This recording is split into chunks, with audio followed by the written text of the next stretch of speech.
Hello everyone, my name is Pastor Joshua This is Angel. and welcome to our YouTube channel. Kung bago pa lang kayo sa channel natin, subscribe na and please hit the bell button para ma-notify kayo sa mga bagong videos na i-upload.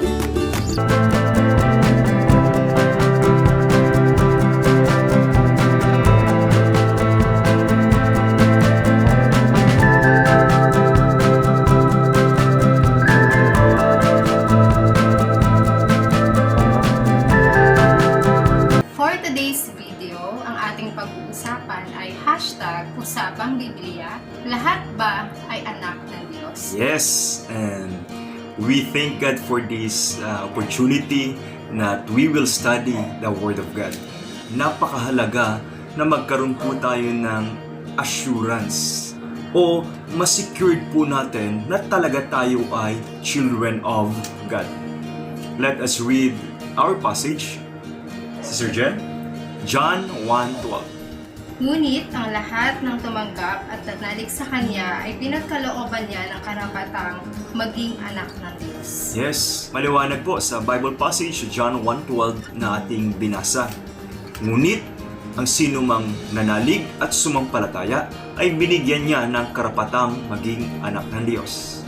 Napakahalaga po ng right understanding and right interpretation sa pag-aaral po ng Biblia. Dahil marami pong nagsasabi at nagkiklaim na sila din ay anak ng Diyos. Ang totoo po niyan, we were created by God, but not all of us are children. Kung babalikan po natin sa creation, sa book of Genesis, we were created in the image of God. But because of sin, pumasok ang kasalanan kay Adan at Eve when they disobeyed God, kaya nagkaroon po ng separation. Death means separation. Spiritual death. Yan po ay mababasa sa Genesis chapter 3, yung fall of man. Kaya po yung fall of man, yung human nature po ay namana po natin kay Adan at Eve. Kaya po kung titingnan po ang John 1:12, ang sinong sumampalataya at nanalig ay binigyan niya ng karapatang maging anak ng Diyos. Ano po ang sabi ng konteksto? Kailan ka daw po bibigyan ng karapatan na maging anak ng Diyos? Sa John 1:12. Ngunit ang lahat ng tumanggap at nanalig sa Kanya, so patungkol ito kay Jesus Christ, Yes. ay pinagkalooban niya ng karapatang maging anak ng Diyos. Yes.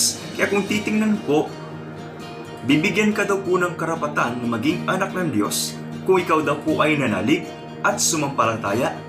Kanino? Sa Panginoong Hesukristo. Hindi po sa reliyon ang magliligtas. Regardless of religion, hindi po ito magliligtas sa atin. At hindi ito ang daan para sa kaligtasan o hindi rin ito ang daan upang ikaw ay tawagin na anak ng Diyos. Kaya maliwanag po ang biblical passage, for you and I, in order for us to become children of God, we need to receive Jesus Christ as our Lord and Savior.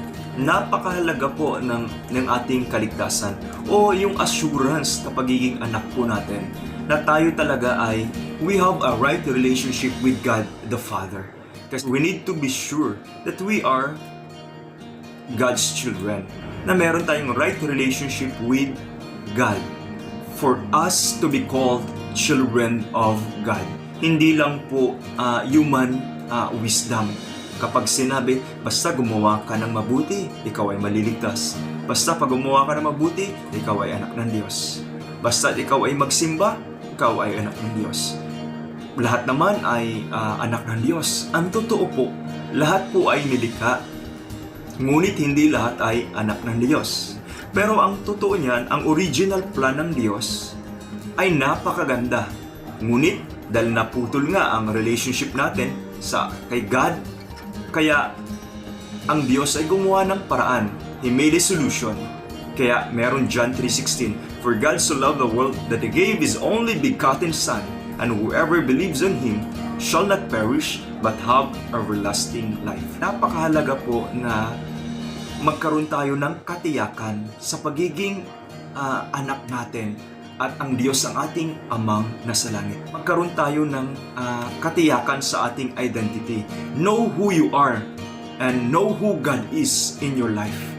Hindi mo alam o tiyak kung ano nga ba talaga ang iyong kalagayan o katayuan o ang iyong posisyon. Ako ba talaga ay anak ng Diyos? Maliwanag po sa Biblia, sa John 8:44, Sister Jen, nabasa.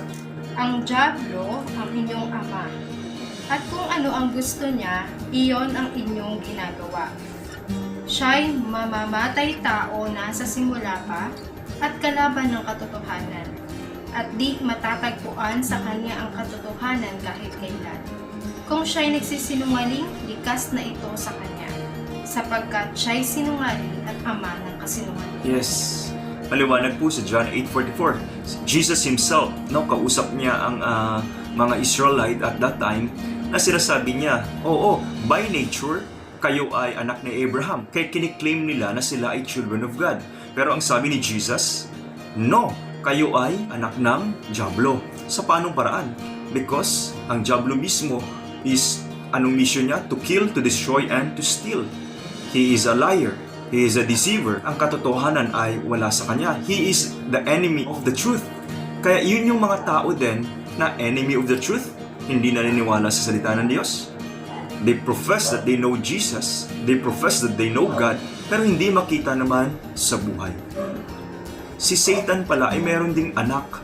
Yun yung mga tao na wala pang Kristo sa puso. Kaya kung titingnan po natin ang biblical context, lahat po ay nilikha ng Diyos. Pero hindi po lahat ay anak ng Diyos. There's a big difference between the two. Created and children.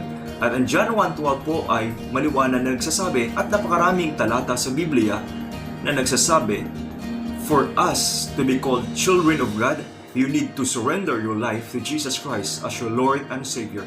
You must repent from your sin and you must accept Jesus Christ as your Lord and Savior. Because John 14:6 said, it says, I am the truth, the way, and the life. No one comes to the Father except through me. Yan mismo ang pananalita ng Panginoong Jesus sa John 14:6, that Christ alone, He is the way to go to heaven. Ano ang mga maling paniniwala tungkol sa pagiging anak ng Diyos? Ang lahat ng tao ay anak ng Diyos, kaya masasabi ang lahat ay Kristiyano. Na ang katotohanan po ay, una, ito ay hindi totoo sapagkat tinukoy na hindi lahat ng tao ay anak ng Diyos. Yes. At binasa natin yan kanina sa John 8:44. John 8:44. Pangalawa, hindi lahat ng tao ay maliligtas. Basahin po natin yung Matthew 7:21. Yes. Hindi lahat ng tumatawag sa aking Panginoon, Panginoon ay papasok sa kaharian ng langit, kundi yaon lamang sumusunod sa kalooban ng aking amang nasa langit. Maliwanag po dyan. No? Si Jesus mismo nagsabi. No? Kaya hindi lahat daw po, hindi lahat na tumatawag, Panginoon, Panginoon ay maliligtas. Yaon lamang sumusunod sa kalooban ng aking amang nasa langit. Ngayon, ano naman ang kalooban ng amang nasa langit? Basahin po natin ang John 6:40. Sapagkat ito ang kalooban ng aking ama. Ang lahat ay makakita at manalig sa anak ay magkakaroon ng buhay na walang hanggan at sila'y muli kong bubuhayin sa huling araw. Amen. Napakaliwanag po ng passage. Ang kalooban daw po ng amang nasa langit ay yung tanggapin at ikaw ay sumampalataya sa kanyang bugtong na anak, ang Panginoong Jesus, ang daan ng kaligtasan. And for you to become a child of God, you must receive Jesus Christ as your Lord and Savior. Pangatlo, maraming tutungo sa impyerno kaysa sa langit. Matthew 7:13-14. Pumasok kayo sa makipot na pintuan, sapagkat maluwang ang pintuan at malapad ang daang patungo sa kapahamakan, at ito ang dinaraanan ng marami. Ngunit makipot ang pintuan at makitid ang daang patungo sa buhay, at kakaunti lang ang nakasusumpong ngayon. Maliwanag po sa Matthew chapter 7:13-14. Kung ang lahat ng tao ay anak ng Diyos, hindi na sana tutungo ang tao sa impyerno. Kaya maliwanag po sa Bible, ang pagiging anak ng Diyos ay isang relasyon sa Panginoong Jesus. Bakit sila tutungo sa impyerno? Yan ay hindi nais ng Diyos. Ngunit ang tao mismo ang nagpahamak ng kanyang sarili because of disobedience, because of unbelief, because they reject Jesus Christ as their personal Lord and Savior. Pang-apat, maraming tao ang nag-aakalang sila ay ligtas, ngunit hindi pala. Matthew 7:22-23. Pagdating ng huling araw, marami ang magsasabi sa akin, Panginoon, nangaral po kami at nagpalayas ng mga demonyo, at gumawa ng mga kababalaghan sa inyong pangalan. At sasabihin ko sa kanila, kailanmay hindi ko kayo nakilala. Lumayo kayo sa akin, mga mapaggawa ng masama. Kung titinan po doon mismo, si Jesus mismo nagsasalita doon. Mismo yung mga tao daw ginamit pa ang pangalan ng Panginoon sa Matthew 7:21 hanggang 24. Pero hindi sila kilala ng Diyos. Though God is all-knowing God, pero pertaining yan sa relational na walang relasyon sila sa wala silang relasyon sa Diyos. Dahil walang tunay na binago ang buhay.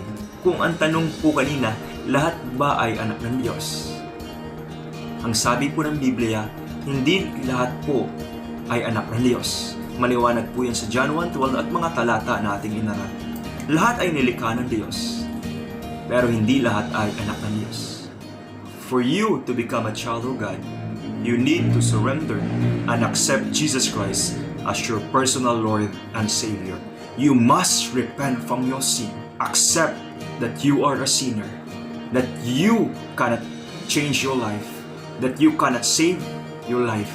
You need Jesus Christ in your life because He alone has the power to save you from your sin and give you an eternal life when you receive Him by faith and by God's grace. Ephesians 2:8-9. Dahil sa kagandahang loob ng Diyos ay naligtas kayo sa pamamagitan ng inyong pananalig kay Kristo. At ang kaligtasang ito ay kaloob ng Diyos, hindi mula sa inyo. Hindi ito dahil sa inyong mga gawa, kaya't walang dapat ipagmalaki ang sinuman. Maliwanag po, ang kaligtasan daw po na natanggap natin sa pagiging anak ng Diyos, ito ay kaloob po ng Panginoon. Ito'y biyaya sa pananalig sa Panginoong Hesus. Ang kaligtasan na ating natanggap ay ito'y biyaya lamang. At hindi daw ito sa ating mabubuting gawa upang bawat isa sa atin ay walang dapat ipagmalaki.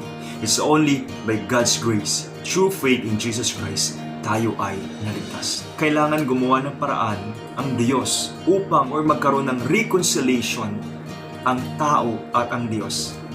That's why God sent Jesus Christ for us to have a right relationship with Him. Ang sino mang sumampalataya ay binigyan niya ng karapatan na maging anak ng Diyos.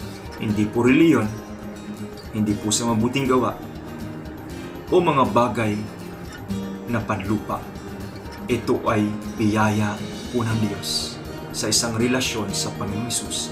Kaya po tayo ay matatawag na anak ng Diyos. You should know the truth because the truth shall set you free. It is not an accident na ikaw po ay nakakapanood ng vlog po na ito. And it is our personal prayer that you surrender your life to Jesus for you to be called a child of God. Nais mo po bang masigurado ang iyong identity na ikaw ay anak ng Diyos? Kung hindi mo patiyak na ikaw ay anak ng Diyos, it's never too late. Oras po na to, nais po kitang anyayahan. Tanggapin po ninyo ang Panginoong Hesus bilang Panginoon at tagapagligtas ng iyong buhay. Sabi po sa Gawa 4:12, sa silong ng langit, walang ibang pangalan na ibinigay ang Diyos sa ikaliligtas ng tao, kundi sa pangalan ng Panginoong Hesus. Nais po kitang anayahan sa isang personal na panalangin. It's between you and God. Instrumento lamang po kami sa panalangin ito. Let us pray. Panginoong Hesus, salamat sa pag-ibig ninyo. Sa oras po na ito, tinatanggap kita bilang Panginoon at tagapagligtas ng aking buhay. At tunay nga po na hindi ko kayang iligtas ang aking sarili. At humihingi po ako ng kapatawaran sa aking mga kasalanan. Panginoon, sa oras po na ito, I receive you, Jesus, as my Lord and my Savior. At tulungan po ninyo ako na maging mabuting anak po ninyo. Sa pangalan ni Jesus. Amen. At Kung ikaw po ay sumunod sa panalangin na yon, it's between you and God. Maliwanag po ang sabi ng Bible, it's all about your relationship with Jesus Christ as your Lord and Savior. We are just an instrument to convey the message of God's Word para po sa inyo. At kung meron po kayong naisip pag-pray, meron kayong prayer request, message lang po kami sa Facebook, nasa ilalim po ng description, yung link ng aming Facebook account. So before we end this video, always remember that God loves you and He cares for you. Keep the faith, stay focused, God with us. To God all be the glory. Thank you for watching.